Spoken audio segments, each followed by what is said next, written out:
হোসনেয়ারা কোরআন পড়া ছেলের নাম হারুন, তেমনি তাদের লেখাপড়া তেমনি তাদের গুণ, করে ঠেলা ঠেলি বাজাবাজি, করে ঠেলা ঠেলি গলা গলি করে দুইজনাই। হোসনেয়ারা বলে তোর বই নিব নয়, হারুন করতো হইয়া দাঁড়াইয়া থাকে সেই জায়গায়।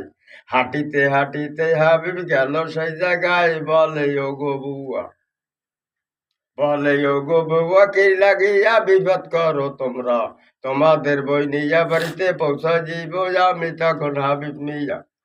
তখন হাবিব মিয়া বই নিয়া যাদের বাড়ি গেল। হোসনেয়ারা হাবিবের কহিতে লাগিল তোর খেলা।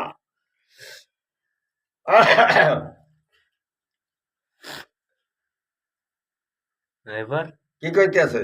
হ্যাঁ ওই জজ হয়ে যাইবেন, ওই